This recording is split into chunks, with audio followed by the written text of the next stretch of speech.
President. Our next, the next colleague of ours who will deliver their explanation of votes is the gentleman from Tarlac and Pampanga, no other than Senator Rodante Marcoleta. Senator Rodante Marcoleta is recognized.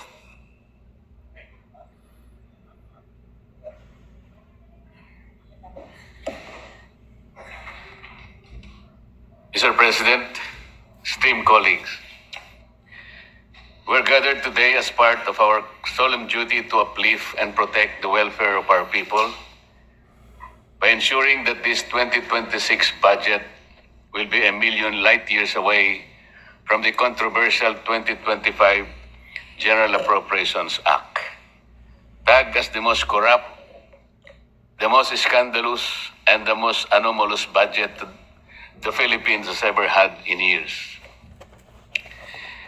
Mr. President, my no vote is anchored on concrete audit findings, fiscal patterns, and policy distortions surrounding various financial assistance programs or ayudas. I may not be part of the bicameral conference committee, but I have faithfully participated in scrutinizing critical aspects of this budget. From the committee hearings, sinamahan natin ang napakasipag nating chairman of the Finance Committee, Senator Sherwin Gatchalian, hanggang sa isa lang na dito sa plenaryo ang committee report. Let me be clear at the outset, Mr. President, I voted in favor of the Senate committee report. I supported our Senate version because it reflected hours of rigorous scrutiny during committee hearings and plenary debates, where we collectively tried to correct the mistakes of the past, particularly those that plagued the 2025 budget and the corrupt and rotten system that gave birth to and proceeded from it. However, come the bicameral conference committee deliberations, tila bumalik sa dating forma ang mga alokasyon na maingat nating binantayan. I commend the move of both houses in acceding to the call of the people to have a transparent and open bicameral conference, and in giving the largest allocations to education, health, and agriculture as mandated by our Constitution. Yet despite these praiseworthy actions, it seems that we have let our guards down in deterring provisions prone to abuse and political patronage. Mr. President, I am not against helping the poor. I have always fought for them. The state has the constitutional duty to assist vulnerable sectors in pursuit of social justice. But after decades of pouring billions into short-term assistance, we cannot deny that the current system of socio-economic interventions is not lifting out our people from poverty. It is merely managing it, and poorly at that. From the start, I have repeatedly expressed my position on the proliferation of ayuda programs. No matter how noble our intentions are, Mr. President, the outcomes fall short of what we envision. After years of pouring billions into short-term assistance, the hard truth remains. The lives of our people are not improving. Worse, the number of Filipino families who consider themselves poor continue to rise. The data are unmistakable, Mr. President. The September 2025 Social Weather Station survey revealed that 50%, or at least 14.2 million Filipino families, consider themselves poor, 1% higher than the 49% previously recorded just 3 months earlier. In 2024, the annual average for self-rated poor families stood at 57%, while both 2023 and 2022, the average was 48%.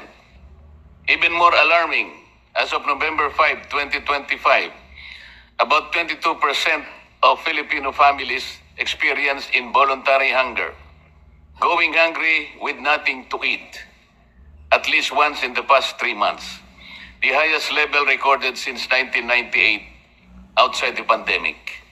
Mr. President, these are not abstract statistics. These are lived realities. And they beg the question, If ayuda is working, why are more Filipinos continue to be hungry and poor today? AIX, MAIFIF, tupad. Samut-sari na ang naimbentong dagdag na listahan ng mga ayuda. Iba't ibang termino rin ang nagagamit. Ngunit patuloy lamang itong naabuso at nagagamit pang politika. At hindi ito haka-haka lamang, Mr. President.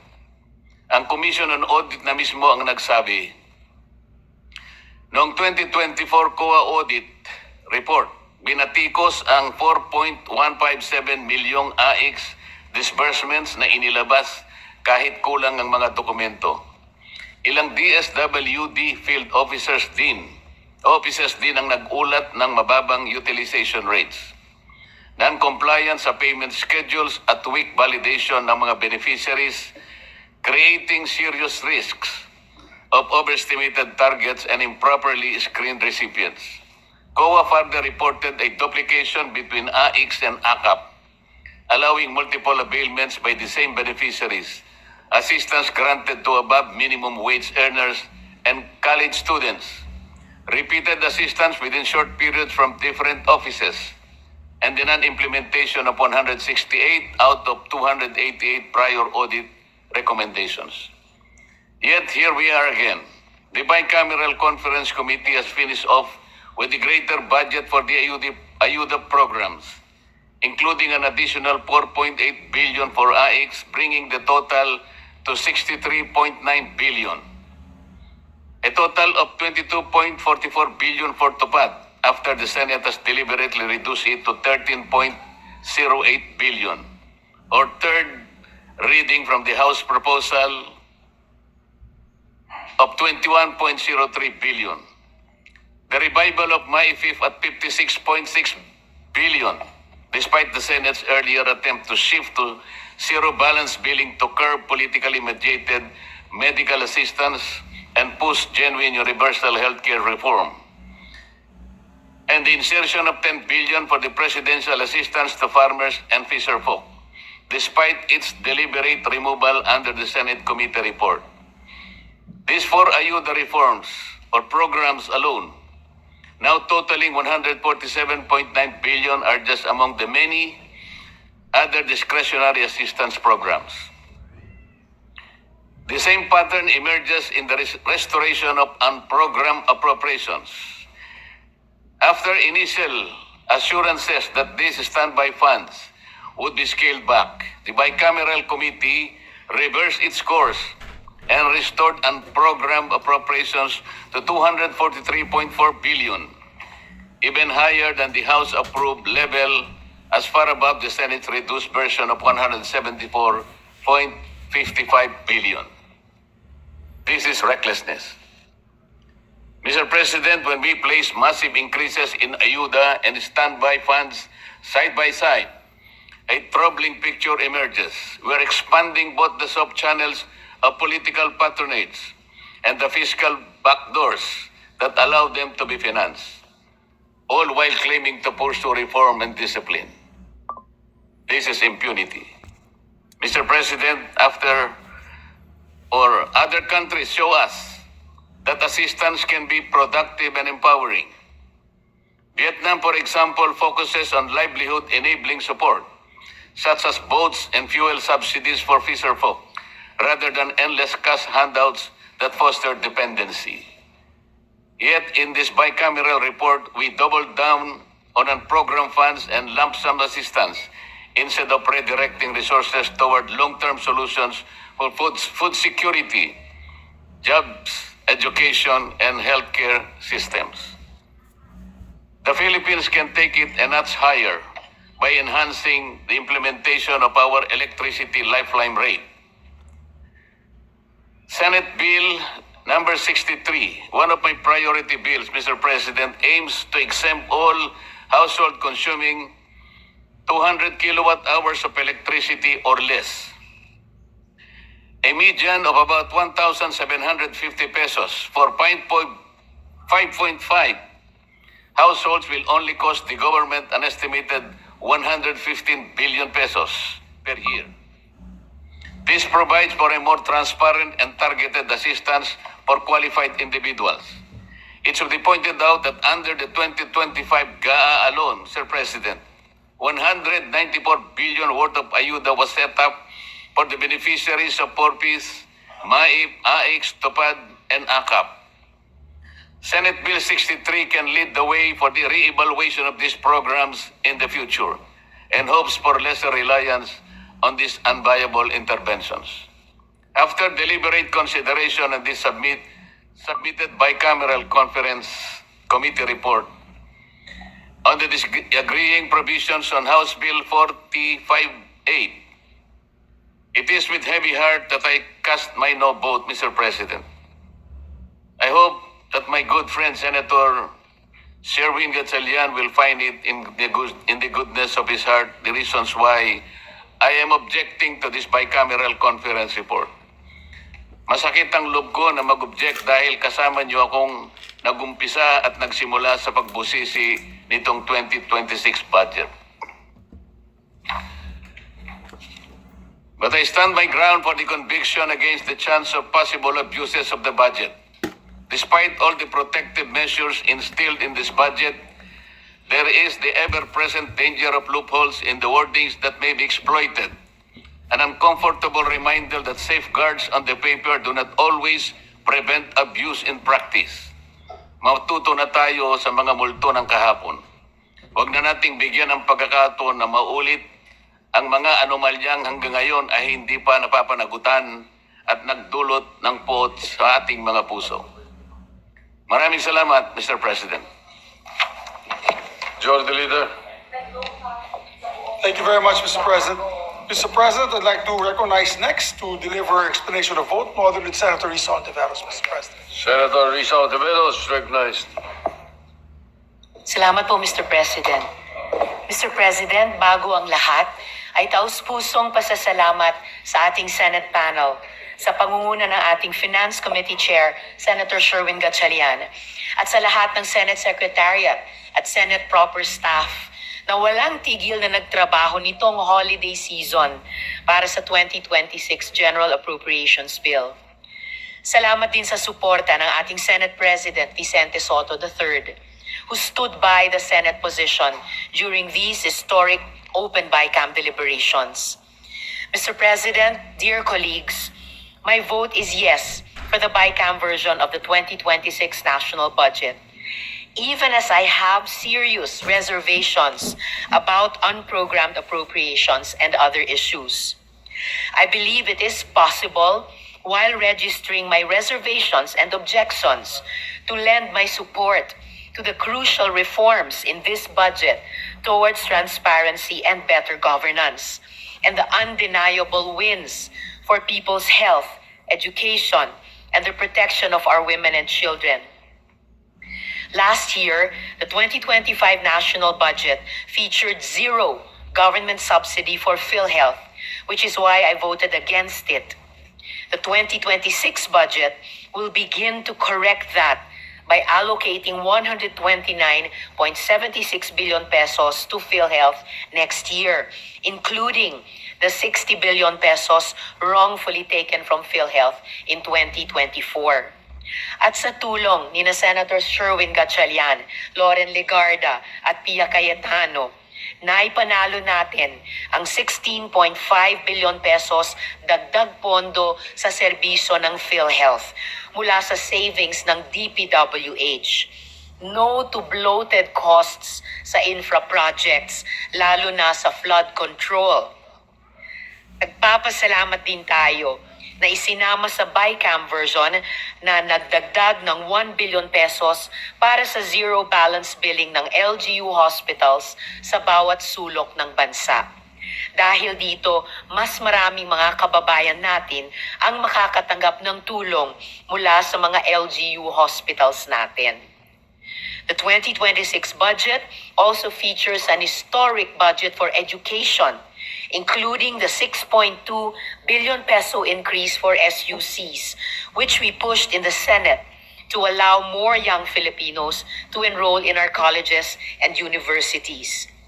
Likewise, I am happy that the 2026 budget includes the higher funding we pushed for the National Coordination Center Against Online Sexual Abuse or Exploitation of Children and Sexual Abuse or Exploitation Material, NCC o SAEC-SAEM, for a more effective crackdown against online sexual abuse of women and children next year. Masaya din na aprobado sa BICAM ang 1 billion pesos na pondo para sa Project NOAA. Hindi man lumusot ang ating panukalang pondo sa proteksyon ng Sierra Madre, aprobado ang 565 million pesos para sa greening program and mangrove reforestation. Mr. President, the reforms we secured this year, including the open bicameral sessions and our budget transparency portal, must become the new normal. They are ingredients to push for even more transparency and accountability in the coming budget years. Sa bagong sistema, the open BICAM and other transparency reforms allow the public to better participate, increases attributability of legislators in budget decisions, and begins to get rid of blind spots which enable corruption. It is very unfortunate that some of the reforms you are pushing for, including an overwhelming cut in unprogrammed funds, are not carried in this budget. Still, it is an improvement that the BICAM version includes safeguards aimed at preventing unprogrammed funds from becoming slush funds. Another was the rejection of my proposal for a provision that would have allowed the MAIFIP to support the zero balance billing program of the DOH. This is why I am pushing for my universal healthcare medical assistance program bill, which would institutionalize less lines, less uncertainty, and less red tape in our health services.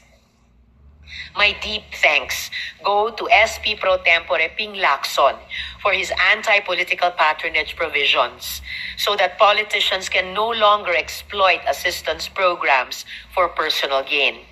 And I am especially grateful to our finance chair, Senator Sherwin Gatchalian, who assured us that zero insertions were made during BICAM.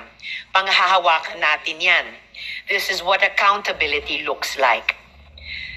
Mr. President, as we ratify the BICAM version of the 2026 General Appropriations Bill, we now begin the next part of our mandate, maintaining a watchful eye on the implementation of government programs and services.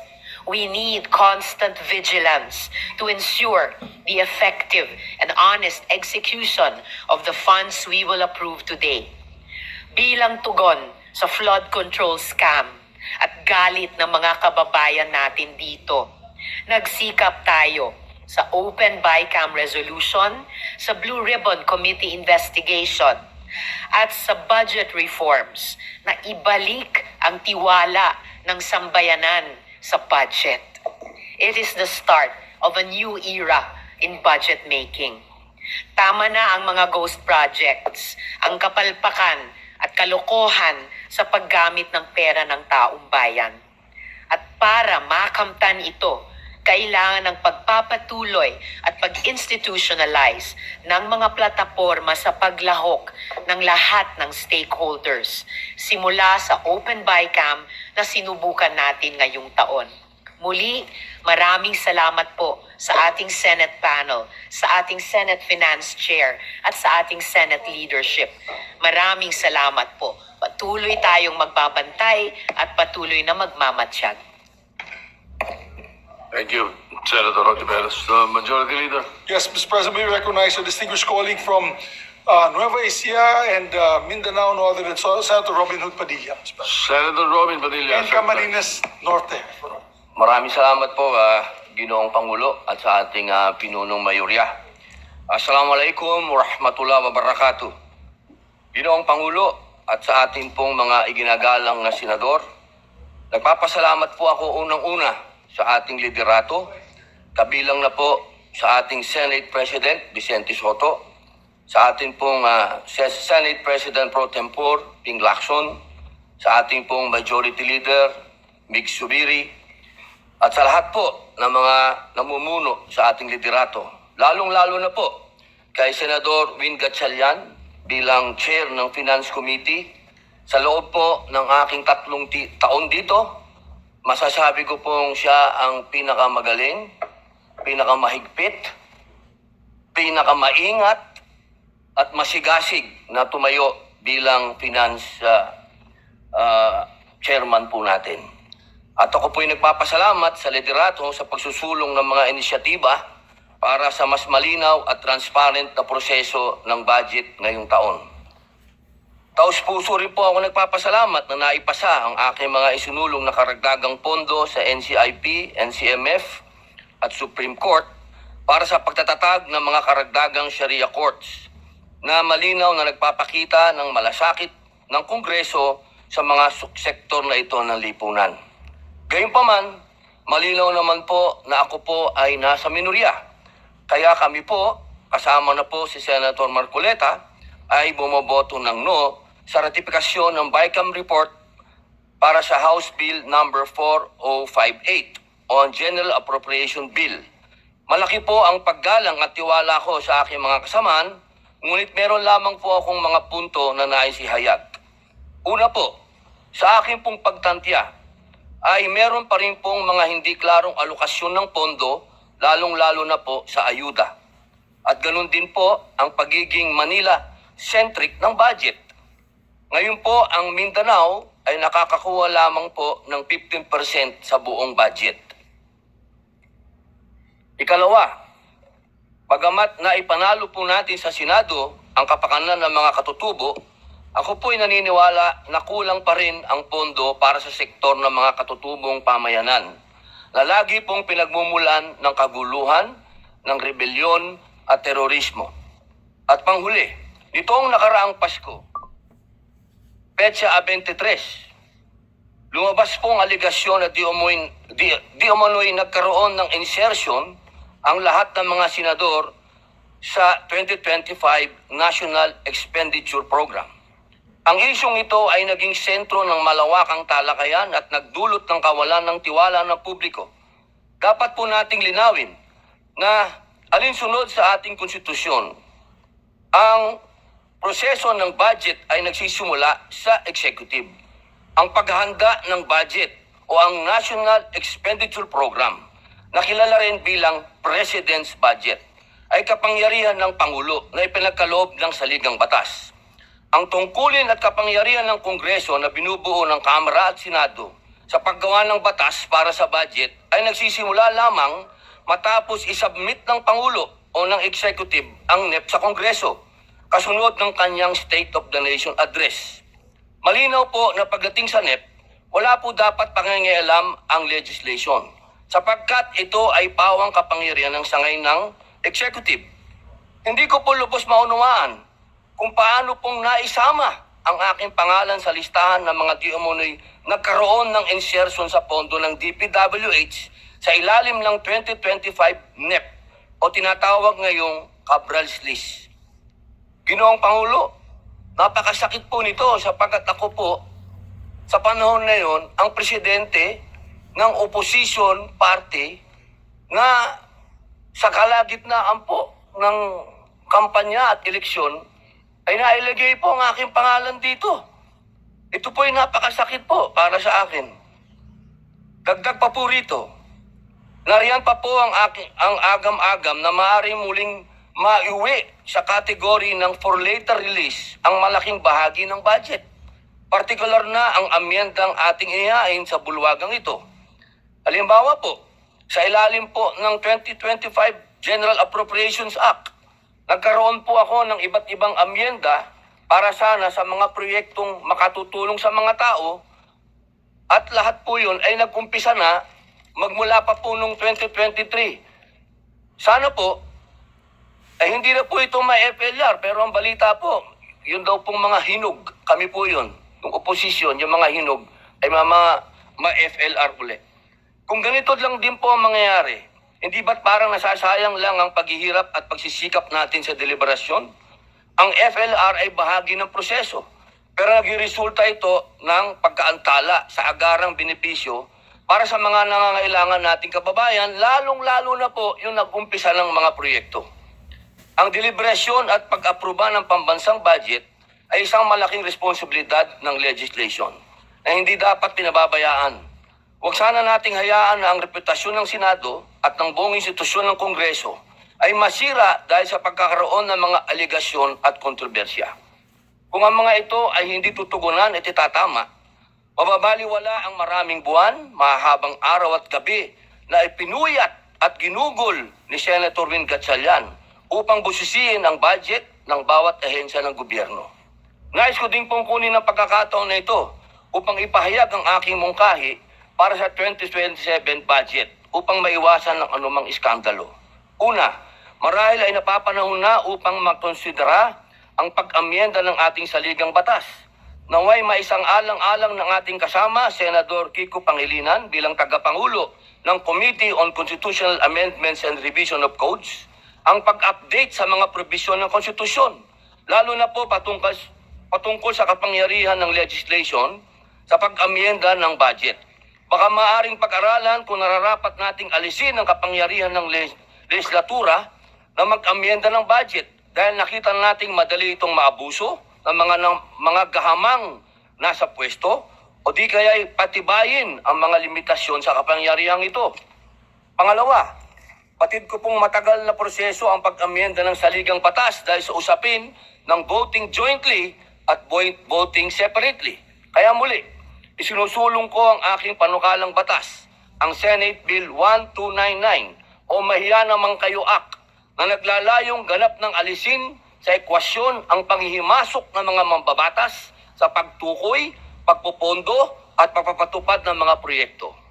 Dahil po sa mga nabanggit na kadahilanan, ako po ay bumoto ng no sa House Bill number 4058. Hindi po ibig sabihin na baliwala lahat ang hirap ni Senator Gatchalian. Ako po'y saludo sa kanya. Ngunit, kailangan pong ibigay ko ang boto na ito para sa taong bayan. Maraming salamat po. Majority Leader. Thank you very much, Mr. President. Mr. President, may I be recognized as well to just give a short explanation of my vote? Yes, you may do so. Thank you, Mr. President. Unang-una, Mr. President, ako'y bumuboto ng oo, dito sa ating panukala na national budget dahil ako'y naniniwala sa ginawang mga tamang hakbang ng ating chairperson ng Committee on Finance. Hindi naman siguro, Mr. President, nasabi natin na mali mag-intervene ang isang legislator para sa kanyang bayan o para sa kanyang probinsya kung tama naman po ang advokasya at tamang paraan ang paggastos at walang kickback, Mr. President. Gagamitin ko pong halimbawa ang Bukidnon. Alam po ni Senator Gatchalian ito at mga kasamahan ko dito. Noong ako'y po'y nahalal noong 2016, yung Bukidnon was in the top 10 in terms of poverty incidences in the country. Top 10. Hiyang-hiya po ako bilang isang senador. So ano pong ginawa ko po? Ako po, under your leadership, tayo po ay nag-amenda ng ating national budget kung saan naglagay po ako ng dagdag eskwelahan sa ating probinsya. Extension campuses ng Bukidnon State University, extension campuses ng Central Mindanao University, at nagdagdag po ako ng 17 TESDA training centers, buong Bukidnon po. Because of that intervention, including the needs of the farmers, ang ginawa po namin, halos lahat ng farm to barangay roads ay sinementohan na po namin na dati sa isang barangay Kisawa, Kibawe, Bukidnon, it used to take me a day and a half to get there. Ibig sabihin, pag lakad po namin galing sa poblasyon, walang kalsada po, akit po kami ng malapit sa Mount Kalutungan Range, dun sa amin sa Bukidnon. Dadaanan pa namin yung Pulangi River, Mr. President. Alam niyo po, pagdating ng gabi, tigil na po kami, Mr. President, sa isang purok dahil hindi pa kami makakaabot sa barangay. Ganong kalayo. Ngayon po, nalagyan po namin yan ng tulay may karsada, at ngayon po 20 minutes na lang, 20 minuto ang biyahe galing sa poblasyon Kibawe papunta ng Kisawa, which is boundary of North Cotabato, Mr. President. Because of that, the farmers are happy. Masaya po yung mga magsasaka. Sila po ay tuwan-tuwa dahil dati 2 piso kada kilo ang ginagastos po nila para sa habal-habal, yung tawag na yung Skylab. Yan yung motorsiklo po na may patungan na kanilang sako-sakong mais. Ngayon po, 20 centavos na lang po per kilo dahil truck na po ang pumapasok sa kanila. And it is verified by no other than the chairman himself. There is a COA report from Bukidnon that the farmers, 96% of the farmers are extremely happy dahil tumas nga income nila, dahil bumaba po ang cost of delivery ng kanilang mga produkto from the town to the market centers. Mr. President, hindi naman sa pagyayabang, gusto ko lang po ilagay on the record. Wala na po kami sa top 10 in terms of poverty incidences in Bukidnon. We are not even in the top 20, Mr. President, because of the interventions we did almost 10 years ago. So ang ibig po natin, at yung Bukidnon po is number 1 now. Agricultural province of the country, 7.5% GDP ang binibigay po natin in terms of agricultural growth in the national GDP for agriculture. We beat Nueva Ecija. Nueva Ecija is only 5.5%. So Bukidnon po, we produce pineapples, bananas, sugarcane, palm oil, corn, the second largest producer of corn, the second largest producer of cassava, number 1 producer of pineapples, second largest producer of sugar. Ang punto ko po, Mr. President, palagi po kami nag-uusap ng aking silingan, aking kapitbahay dito sa plenaryo, si Senator Ping Lacson. I always say, basta tama po ang paggawa ng project at tama din po ang pag-amend sa batas. Ibig sabihin, ang amendment sa ating national budget, hindi po ghost, hindi po peke, hindi pong walang dokumento. Kaya po ako'y sumasaludo sa kay Senator Sherwin Gatchalian. Dahil na yun po, bago natin magawa itong amendment na ito, kailangan may barangay resolution, may municipal resolution, at pag malaking halaga, Mr. President, meron pang RDC, Regional Development Council resolution, at yung ating tinatawag na agency request. So napakahigpit po na yan, Mr. President. And then to make sure na walang kickback, so tinanggal na natin yung notion na may ghost project. Kasi ito po na yun ay talagang recorded na at hinihingi ng mga bayan na itong mga proyekto ito. Pangalawa, Mr. President, pinababa nila ang cost of production nitong mga kalsadang ito. In other words, yung costing. Kasi dyan po pumapasok yung kickback, ino-overprice ng mga contractor para maibigay po kickback sa mga politiko. Kaya tama pong hakbang na ginawa po ng ating mahal na finance chairman at mga kasamahan nila dito sa Senado at sa Bicameral Conference Committee na hindi sila pumayag na ibalik yung overpriced pricing nito mga projects na ito. Dahil po dyan, matitigil po ang pagbigay ng kickback. Ginawa po yan ni Secretary Singson. Kaya ako believe kay Secretary Singson, he did it once. What he did was, off the top, tinanggal niya 10%, Mr. President, of all the budget items. Dahil dyan, nagsabi na mismo ang mga contractor na pag nagbigay pa kami ng kickback, wala ng project na may tatayo. Nahihiya pa sila noon, Mr. President. Kaya yan yung tama na ginawa nating hakbang. Talagang binagsak natin ang cost of production of these bridges, roads, and all these other projects para matigil na po yung kickback na yan. But properly done, Mr. President, our country deserves a chance to grow. Mindanao, Visayas, and Luzon. Properly done. That's why now the ball is in the hands of the executive, Mr. President. To all the secretaries where the funding is going to, resist the demands of the politicians, resist the demands of the legislators to fix the bidding process. Dapat yan, maging transparent na yung bidding process para pagka ganun, Mr. President, talagang mahihirapan na ang korap sa ating bansa, Mr. President. So the ball now is with the executive. And I hope that these new measures that we have put in place in the budget process will be carried over in the next Congress, Mr. President. We have 2 years to go in the 20th Congress. I'm hoping, and I know while we are still there, the good Senate President, myself, the Senate President Pro Tem, the leadership of the Senate, we will make sure that this will be the new norm for the 20th Congress. Sana po pagdating sa 21st, 22nd, and 23rd Congresses, ganito pa rin ka-transparent ang gagawin nila, Mr. President. This should be the new normal for the budget process. So, mabuhay po, Mr. President. I vote in favor Mabuhay of ang the measure. federalismo. And I thank the chairperson and the bicameral conference for committee members with their steadfast leadership to make education, because it is proven in Bukidnon, education the key factor in developing our country with the highest ever budget of over 1 trillion pesos. Maraming salamat po, Mr. President. Thank you, Majority Leader. Mr. President, Madam Senator Lito Lapid, Senator Lito Lapid may want to say a few words. Okay na daw. Sabi niya, but he votes in no favor. words can explain his happiness, Mr. President. Yes. He is happy for the budget. So, Mr. President, Federalismo ang solusyon dyan. Federalismo. Hindi ang mga legislator